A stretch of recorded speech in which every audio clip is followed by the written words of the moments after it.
All right, good morning, everyone. All right, let's get started. First things first, today is a short trading session because of tomorrow is 4th of July. Markets will close today at 1 p.m. Eastern. So at that time, trading stops. So just keep that in mind. 1 p.m. Eastern, markets will close early. So for the rest of the day, just do whatever you want. All right. So looking at today, here's all we've got for economic data. We have final manufacturing PMI coming out at 9:45 a.m. Eastern. Then at 10 a.m. Eastern, we've got ISM manufacturing PMI, ISM manufacturing prices, and construction spending month over month. So we do have some major economic data being released at 10 o'clock. Then all day we'll have Ward's total vehicle sales, which will probably have some impact on some stocks for automobile manufacturers, but that's about it. All right. So that's our day today. It's going to be a short trading day. Just keep that in mind. Again, markets will close at 1 p.m. Eastern Standard Time today. All right. So having said that, let's take a look at the action we had on Friday to recap what happened then. All right. So firstly, the NASDAQ itself was primarily bullish. We opened here, closed there. So that was basically what happened. And then we had before the market opened on Friday, we had the jump in prices, as you can see there. So not so bad. All right. So that means that on Friday, most of the action that would have been profitable most likely was on the bullish side. So let's take a look at what we found on that day. So here are some of the stocks that came up on our scans on Friday. One stock was Apple, which of course is a major player, the major player in the markets. It was able to reach target number one of 193.27. It did struggle for most of the day to get past target number one, but it finally did towards the end of the day, and then made a very sharp spike in price to 194.48 on the high before the close, which took it about 2/3 of the way to target number two, but it never reached target number two, of course. NVDA was able to reach target number one of 423.88, reaching a high that it didn't really get to target number two. Got about 1/4 of the way to that. Netflix, NFLX, had a very strong open, reaching 439.38 before peaking out at 444.12, which was about halfway to its target number two. Amazon was only able to reach target number one, reaching a high of 131.25, which was only 3 cents higher than target number one of 131.22. Microsoft was able to surpass target number one, getting about halfway to target number two. It peaked out of 342.73. Target number one was 341.26.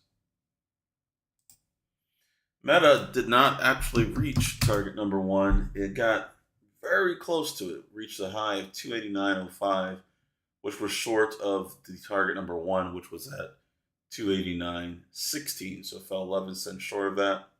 Then after that, just went sideways. Riot Blockchain was very volatile. Crypto took a really sharp dive. Bitcoin, in particular, sold off very sharply that on Friday. So we reached a high of 12.41 a share for Riot very early in the session. That was about 2/3 of the way to target number one, 12.58. Then it completely reversed, hitting 11.58, target number one to the downside. And then it got more than 2/3, more than 3/4 of the way to the downside to target number two, which was 11.07. It bottomed out at 11.20, so pretty volatile day for Riot. Similar fate for Mara.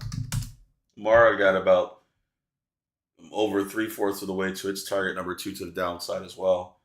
bottoming out at 13.15. Target number 2 to the downside was 13.03.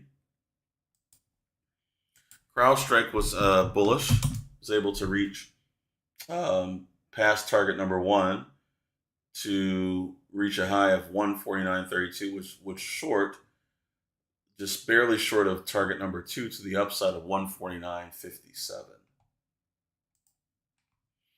Tesla was only able to go only halfway to target number 2, which was target number 1, sorry, which was 267.13. Only got halfway there, but as you can see in the pre-market here, it is up sharply. So we'll take a look at that. We'll take a look at Tesla pre-market here to see what's going on. But according to the news, one second. I do see an upgrade, a couple of upgrades. Goldman Sachs upgraded their target for Tesla, so the Concord. JP Morgan raised it to 120 a share. Truist Securities raised it to 240 a share. Deutsche Bank to 270. So they had a round of upgrades this morning for their stock price, and as a result, I guess it's up. We'll see. This might be a very shaky ground here for it to stay up, but we'll find out. Next up is Roku. Roku was able to reach none of the targets 1, either up or down. It got pretty close to target number 1 to the upside, topping out at 65.81. Target number 1 was 66.08.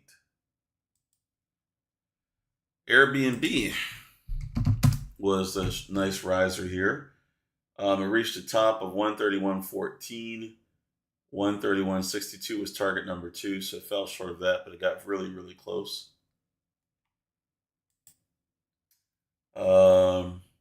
Top had a strong pre-market, but after the opening bell, went up to a high of 11.75 and then sold off. And then on the bearish side, we had Lyft, which reached down to target number 1 to the downside of 9.67 a share. So for the most part, the movements up were the best performers, but we did have some bearish stocks too. So now let's take a look at what's moving in the pre-market for NASDAQ stocks that are trading at least $1 per share. So here are some of the ones that are showing up on my list. First up, I got Rivian. As you can see, Rivian is sharply up. I'm guessing that's due to the rise in Tesla. We don't see a similar spike in the NASDAQ. We do have a spike here, but not a similar rise in the NASDAQ. So therefore, Rivian is definitely up, mostly due to Tesla. So that being said, it is not up enough. It's only up under 5%. So hopefully it was up more than that, as you can see here. So I'll put this down as a possibility. It has the right volume, over 1 million shares. It's trading over $1 a share. Of course, it's a NASDAQ stock. And it is close to what we need. So I'll put that down as a possibility for this morning, but it does not yet qualify on all of our criteria. So therefore, it's not going to be added to the pre-market list as of yet. So we were just looking at Tesla. Let's go to it again. Tesla's currently up 5.42%. So again, it also is short of the percent change we need. It has the volume, of course, and the price, but it's still a possibility right now. So I'll add that to our possibilities list as well.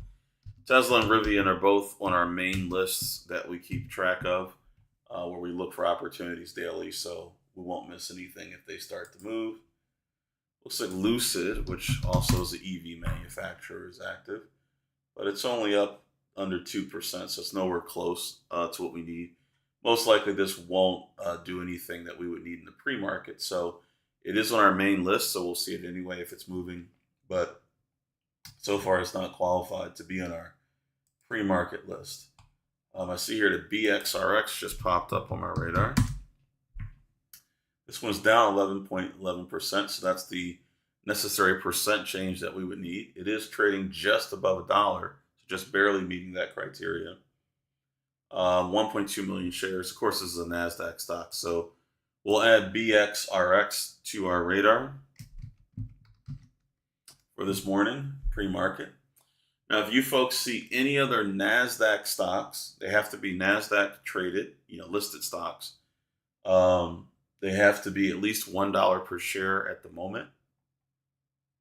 They also have to be trading at least 1 million shares. So when you look up at your volume display, it should clearly indicate that this stock is trading over 1 million shares right now. Just make sure you're looking at the pre-market, not what it did yesterday. And then lastly, it has to have a percent change of at least 6% up or down. So 6% or more up, or 6% or lower down. Okay, Bob says LILM. And yes, that does qualify. So that has a price of over $1 per share, good. Over 1 million shares traded, perfect. And it has a 6.82% price change. So we will add that to our radar, LILM. Any other stocks that you folks see that, again, meet our 4 criteria? Firstly, must be a NASDAQ stock. Secondly, trading at least $1 per share. Third, at least 1 million shares trading in this current pre-market. And at least a 6% positive or negative change. Okay, so MVIS is mentioned here. We'll take a look and see. Okay, MVIS does not qualify on either criteria. Well, it doesn't qualify on 2 of the 4. Percent change is only 2.4%, so that doesn't work. And it only has traded 122,000 shares. So unfortunately, Dane Bill, that does not qualify. So again, any stocks, folks, that are trading at least 1 million shares in the pre-market, at least 1 million shares in the pre-market must also have changed at least 6% in price overnight, either up or down. And of course, it's a NASDAQ stock that's trading at least $1 per share. John asks, the 1 million shares traded, 6% is a must for trade on simulator. No, that has nothing to do with what you're allowed to trade. We're looking for stocks in the pre-market that have an opportunity in the opening session or in the pre-market to generate a significant move. So this is specifically looking for that. The only thing you're required in the challenge or live, in the challenge you have to trade a NASDAQ, any NASDAQ stock, but that's the only requirement. There is no requirement of how much volume or volatility or whatever. But this is us looking for opportunities pre-market that may generate some gains. One way or the other, long or short.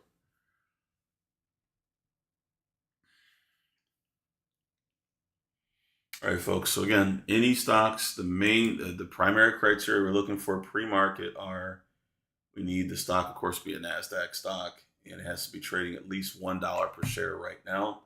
So if it was trading $1 per share yesterday, but right now it's under that, doesn't count. It needs to be doing that now. Also, it needs to be trading at least 1 million shares in the pre-market. So make sure on your platform, you're only looking at the pre-market volume, not what it did yesterday. Secondly, it needs to have a 6% change in price from wherever it closed yesterday, or the previous session in this case. So 6% positive or 6% negative or greater magnitude is required. So if you guys see any other stocks, let me know that meet those criteria. We'll take a look. So far, all we found is BXRX and LILM. We do have the possibility that Rivian now has met the criteria, so we can go ahead and add Rivian to our pre-market list now, since it has moved enough to get qualified. Let me check Tesla. I doubt it, but let's find out if Tesla's moved enough too. Nope, Tesla still has not moved enough. It's still under 6% change. But again, Tesla's still on our list, so we'll see it on our main list anyway. All right. So again, folks, we have a short trading session today. Markets close at 1 o'clock Eastern. At that time, everything closes. There will be no more trading. So we're going to end our pre-market pulse here. Be sure to like this video and subscribe to the channel. Our subscribers grew very rapidly over the weekend, so keep liking and subscribing to the video. Make sure you're subscribed to our videos. For anyone who's watching who is not familiar with our program, be sure to check out fundertrading.com, our website. It will tell you more about how we fund the traders. You'll also see a link to that in the description of this video. Otherwise, for everyone who's part of the program, I'll see you in the coaching room in approximately 18 minutes, and we'll get started looking at the what's going on for today and go from there. All right, folks. Have a great 4th of July. If you're, and we'll see everyone for the Premarket Pulse next on July 5th. Other than that, see everyone in the coaching room shortly. Okay, take care.